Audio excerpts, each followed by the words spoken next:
Assalamualaikum warahmatullahi wabarakatuh. Di sini saya akan menjelaskan tentang bentuk-bentuk kerjasama internasional.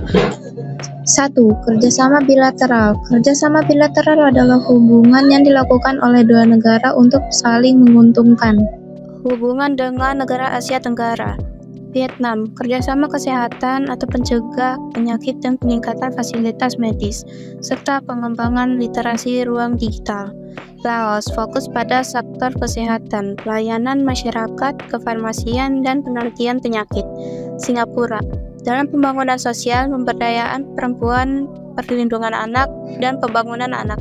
Dalam pembangunan ekonomi kerjasama pembangunan di kawasan Batam, Bintan, Karimun atau BBK, dan zona ekonomi lainnya. B. Hubungan dengan benua Asia lainnya.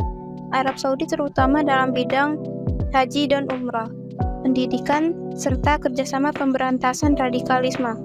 Jepang, hubungannya dimulai sejak perjanjian damai pada April 1985, meliputi sektor ekonomi atau investasi UMKM dan sektor pendidikan. C. Hubungan dengan benua Eropa. Inggris menjalani kerjasama dalam bidang politik dan dialog keamanan siber atau cyber security, mendukung pembangunan rendah karbon atau PRK, menjaga kelangsungan perdagangan kayu yang legal. Melalui skema Forest Law Agreement, Conference dan Trade atau FLEGT. Partisipasi Indonesia dalam Media Freedom Conference pada Juli 2019, komitmen bersama mengenai representasi pengungsi Rohingya ke Myanmar secara aman dan sukarela.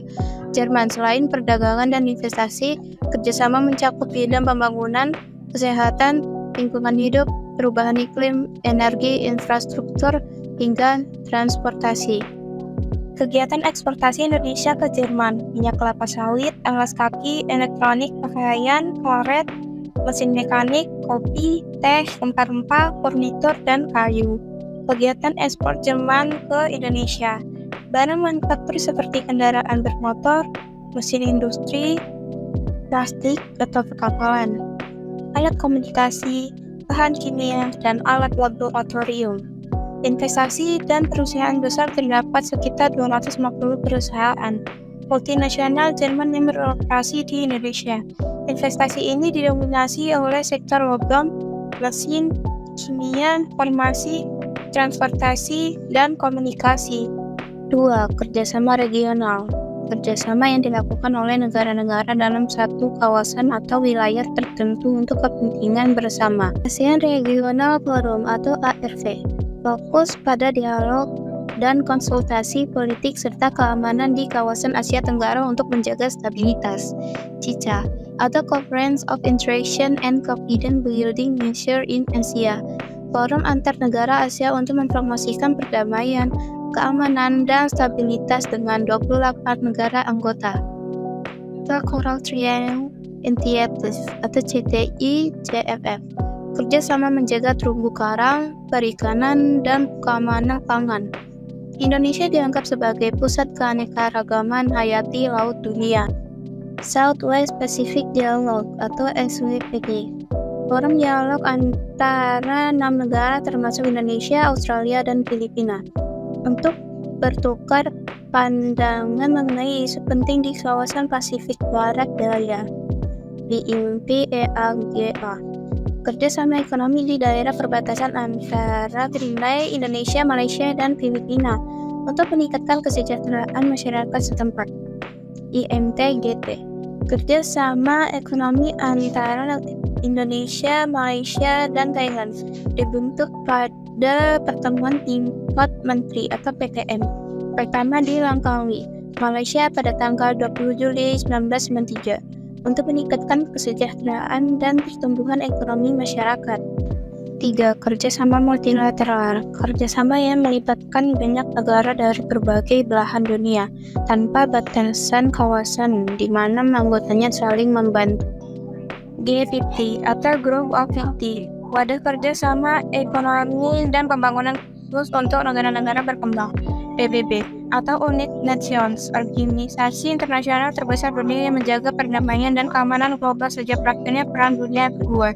WTO atau World Trade Organization, organisasi yang mengatur dan memajukan perdagangan antar negara untuk persaingan lancar dan adil. FAO atau Food and Agricultural Organization, organisasi di bawah PBB yang fokus menangani masalah pangan dan pertanian dunia. Selanjutnya adalah World Health Organization atau WHO, organisasi kesehatan tingkat dunia yang menjadi bagian PBB atau United Nations. UNESCO dilakukan mulai 16 November 1945 dengan tujuan membangun perdamaian lewat kerjasama di bidang pendidikan. International Monetary Fund atau IMF, organisasi yang bergerak di bidang ekonomi. Selanjutnya, 1. Antarregional. Antarregional berarti hubungan atau kerjasama yang terjadi antara dua wilayah atau lebih dalam satu negara atau antar kawasan tertentu. Fokusnya pada hubungan antar daerah atau region. 2. Internasional. Internasional berarti hubungan atau kerjasama yang melibatkan dua negara atau lebih. Biasanya mencakup bidang ekonomi, pendidikan, politik, sosial, dan budaya. Selanjutnya A. ASEAN, Persatuan Negara Asia Tenggara. ASEAN dibentuk pada 8 Agustus 1967. Kerjasamanya berfokus pada ekonomi dan politik. Berikut kerjasama ekonomi. Pabrik proyek bersama, membangun pabrik untuk kepentingan bersama. Contohnya, pabrik pupuk urea, Indonesia dan Malaysia, pabrik tembaga, Filipina, pabrik vaksin, Singapura, dan pabrik abu soda, Thailand. Selanjutnya cadangan pangan, menyediakan stok pangan darurat atau terutama beras antar negara anggota. Selanjutnya AFTA, kawasan perdagangan bebas untuk mempermudah ekspor impor di Asia Tenggara. Selanjutnya kerjasama politik, mengirim duta dan konsulat antar negara. Perjanjian bebas nuklir, larangan membuat atau menggunakan senjata nuklir di kawasan ASEAN. Kawasan damai, bebas, dan netral. Berikutnya adalah B. G20 atau Group of 20. G20 adalah forum ekonomi utama dunia yang terdiri dari 19 negara dengan ekonomi besar ditambah Uni Eropa. Sejarah dan tujuan.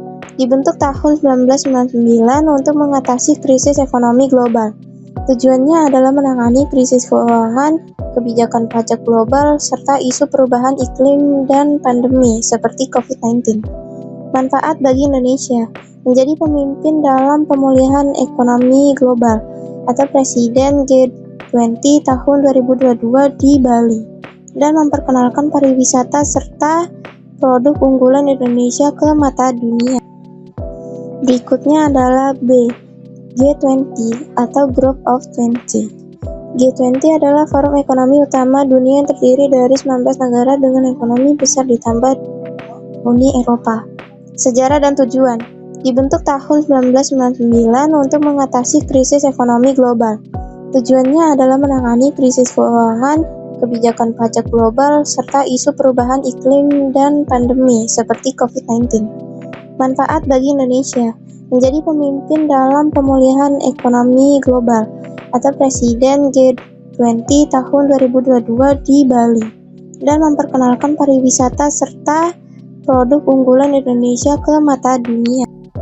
Berikutnya adalah C. PBB atau Perserikatan Bangsa-Bangsa, organisasi dunia yang berdiri pada 24 Oktober 1945 untuk menjaga perdamaian dunia dengan tujuan untuk memelihara perdamaian, mengembangkan kerjasama internasional, dan memajukan hak asasi manusia. PBB bekerja sama dengan 193 negara anggota untuk mencapai tujuan-tujuannya. Berikut lembaga utama PBB. Majelis Umum, tempat semua negara anggota berdiskusi dan memberikan suara. Dewan Keamanan, bertanggung jawab menjaga perdamaian dan keamanan internasional. ECOSOC, menangani isu ekonomi, sosial, dan hak asasi manusia. Dewan Perwalian, memberikan pengawasan internasional terhadap wilayah perwalian yang ditempatkan di bawah administrasi negara anggota. Sekretariat, dipimpin oleh Sekretaris Jenderal untuk menjalankan administrasi menjaga misi perdamaian dunia. Berikut ini adalah Uni Eropa. Awalnya Uni Eropa fokus pada perdagangan, namun perkembangan mencakup politik dan ekonomi yang lebih luas. 1. Tujuan pembentukan organisasi Uni Eropa. Integrasi ekonomi agar ekonomi antar negara Eropa menyatu.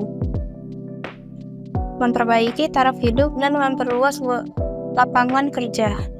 Pasar tunggal atau common market. Menghapus semua rintangan perdagangan. Artinya, barang, jasa, modal, dan tenaga kerja bisa bebas keluar masuk antar negara anggota tanpa dipersulit birokrasi atau pajak tambahan. Persaingan sehat. Menjamin adanya persaingan bisnis yang adil di antar negara anggota. 2. Struktur organisasi Uni Eropa. Majelis Umum atau Parlemen Eropa berjumlah 142 orang yang dipilih oleh parlemen negara anggota. Tugasnya memberikan nasihat, mengajukan usul kepada Dewan Menteri, dan mengawasi kerja Komisi. Dewan Menteri, lembaga tertinggi yang merencanakan dan mengambil keputusan kebijakan. Badan Pengurus Harian atau Komisi berperan sebagai pemegang kekuasaan eksekutif atau pelaksana, mengawasi keputusan dan mengusulkan saran baru. Mahkamah Peradilan menangani masalah administrasi, pidana, dan menyelesaikan perselisihan antar negara anggota. 3. Keanggotaan Uni Eropa mulai tahun 1999. Masyarakat Eropa hanya mengenal satu mata uang yang disebut European Currency Unit atau ECU atau European Union (EU). Beberapa bentuk perjanjian yang pernah dilakukan Eropa harus mengalami beberapa kali amandemen. Terima kasih sudah menonton. Wassalamualaikum